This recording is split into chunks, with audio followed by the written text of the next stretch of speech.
Derrière chaque sport, on retrouve des sympathisants, des fidèles, des passionnés ou des fans. Mais connaissez-vous une personne qui a dédié presque 60 ans de sa vie à un sport? Nous, oui, grâce à Andrzej Boboski, alias le roi Boboski. Il est le supporter numéro 1 de l'équipe de Pologne, témoin des grands changements du XXe siècle et mémoire vivante du football mondial. Nous nous entretiendrons avec le roi Boboski pour voir comment sa vie s'est entremêlée aux grands événements de l'histoire. En 1981, pendant la guerre, j'étais en déplacement avec les supporters. Et que voit-on par la fenêtre? Des tanks. Des tanks à la file indienne. La guerre. Le roi Boboski nous racontera la confection de son costume d'apparat et défilera dans les rues de Varsovie. Enfin, pour clore notre voyage, le roi nous emmènera devant ses nouvelles terres, les nouvelles infrastructures du stade de Varsovie, construit pour l'Euro 2012. Rendez-vous avec l'histoire du football, le domaine du roi Boboski.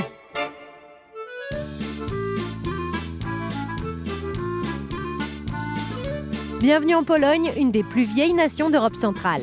Ici, on retrouve partout des réminiscences de la noblesse et de l'histoire militaire du pays. Naturellement, le sport a une part importante dans le quotidien des Polonais. Le football, avec plus de 400 000 joueurs réguliers et environ 1 million de pratiquants occasionnels, est le sport le plus populaire du pays. Bonjour, je m'appelle Andrzej Boboski. Je suis le roi des supporters polonais. Et je vous invite. Bienvenue chez moi. Andrzej Boboski, originaire de Varsovie, est né sous l'étoile du football. Du moins, il en est convaincu. Je suis né en 1940. Je tiens à préciser que c'est aussi la date de naissance de Pelé. Il y a le roi Bobo et le roi Pelé. Le roi Pelé et le roi Bobo partagent certes la même date de naissance, mais n'ont pas eu le même destin. L'un passe une enfance heureuse au nord de Rio, au Brésil. L'autre est happé par l'enfer de la guerre. Après, il y a eu la guerre, l'insurrection de Varsovie. J'ai été déporté. Mon père m'a retrouvé en 1947. Les Allemands m'ont trimballé dans toute la Pologne. Finalement, ils m'ont laissé. Et mon père m'a retrouvé en 1947, à la Croix-Rouge. À l'âge de 15 ans, tout change pour Andrzej Boboski. Il suit le premier match du Legia de Varsovie en 1955, qui deviendra son équipe de cœur. Cette année-là, le Legia fait le doublé Coupe et Championnat de Pologne. J'ai assisté au match de 1956, quand le Legia a battu le Wisła Cracovie 12-0. Donc à l'époque, j'allais voir des matchs.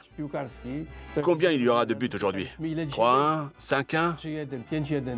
Aujourd'hui, quand on va voir un match, on se demande tout simplement s'ils vont gagner ou pas. Ce fan invétéré de la Ligue de football polonaise regrette cette époque avec un brin de nostalgie. Avant, ils jouaient vraiment pour le stade, pour l'équipe, pour l'âme. Mais aujourd'hui, la première chose qu'un footballeur demande, c'est « pour combien? Combien je vais gagner ?» Les temps changent. Quand un joueur arrive aujourd'hui, il se dit « je suis au boulot ». Il n'y a pas besoin de s'intégrer. Avant, ils buvaient ensemble, vous voyez. Ils discutaient ensemble. Maintenant, ils viennent, bonjour, au revoir, même sans se connaître, et voilà. Ils se saluent à peine. Là-dessus, le football a énormément changé. En parlant de joueurs, voici le top 5 des footballeurs favoris d'Andrzej Boboski. Mon idole, c'était Dejna. Ensuite, il y a eu aussi Włodzimierz Lubański. Andrzej Żarmak, le diable qui a mis la tête là où d'autres auraient peur de mettre le pied. Il est capable de gagner 1,50 m avec la tête plutôt qu'avec ses jambes.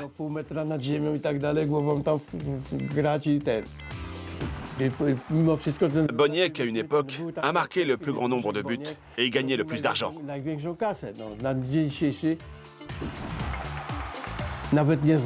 Enfin, il y a aussi Tomaszewski. Vous savez, comme on dit, le gardien, c'est très important. Avant d'être le roi, Boboski se considère avant tout comme un authentique fan de football. Le supporter doit respecter les adversaires. C'est la première chose. Tout le monde doit se lever pour l'hymne. Deuxièmement, il faut se découvrir. Troisièmement, il ne faut pas être ivre.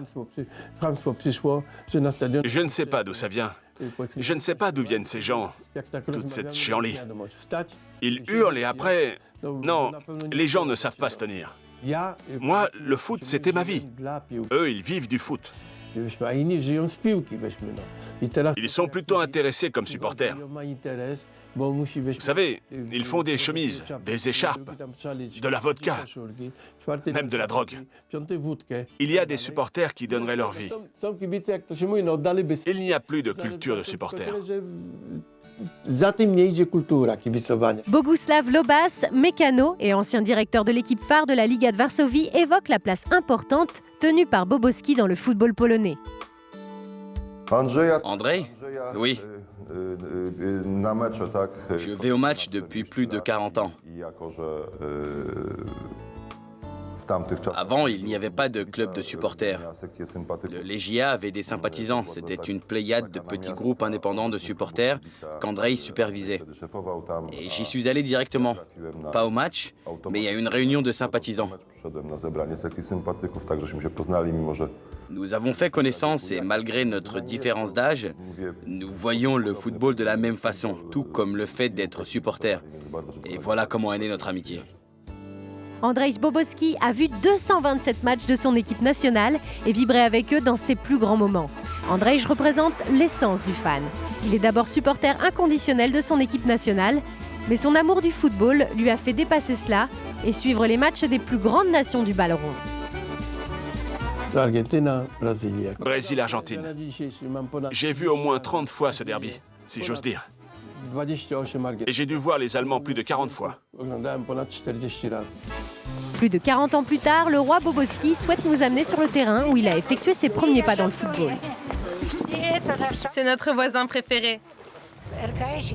Ici, il y a un petit club où il a été gardien. Ils l'ont surnommé le roi des supporters. Vous voyez, c'est très bien.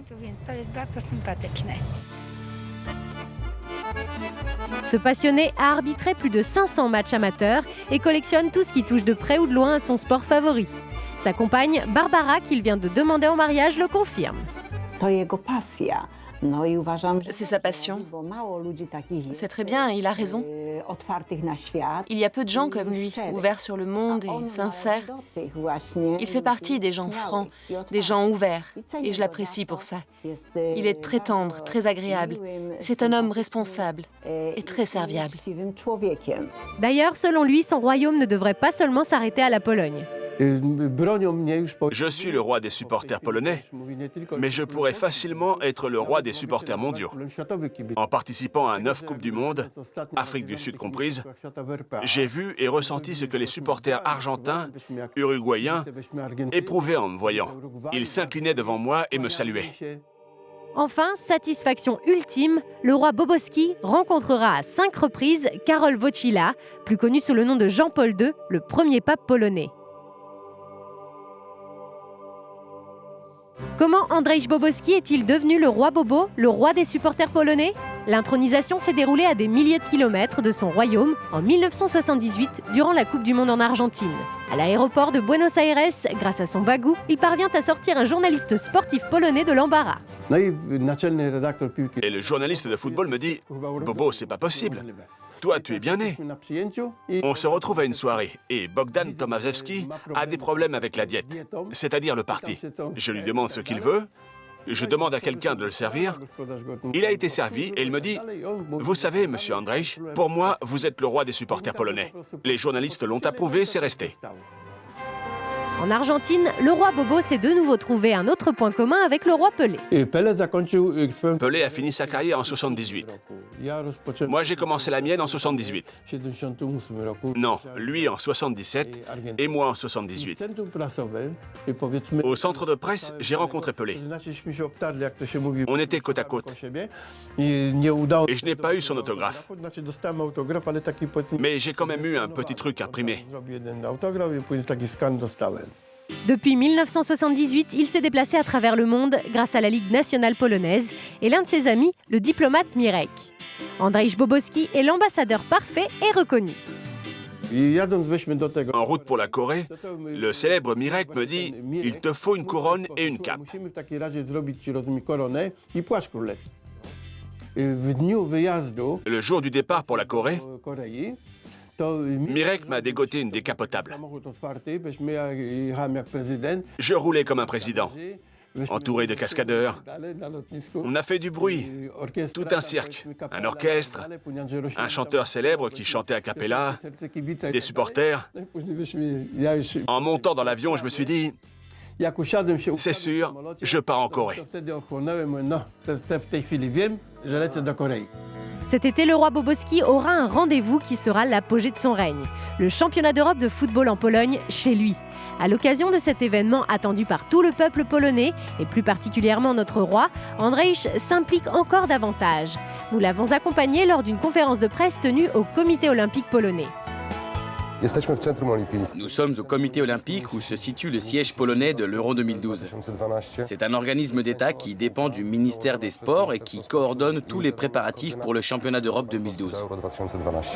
Mikołaj Piotrowski, responsable de la communication de l'autorité de mise en œuvre des travaux d'infrastructure, estime que le roi a un rôle important à jouer. L'ambiance va vraiment être géniale à l'Euro 2012.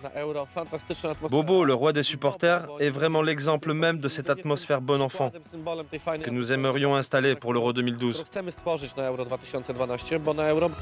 Lui qui a dédié toute sa vie au football de son pays est impatient de montrer au monde le stade Narodowy, le nouveau stade flambant neuf de 56 000 places de Varsovie, qui ressemble étrangement à sa couronne.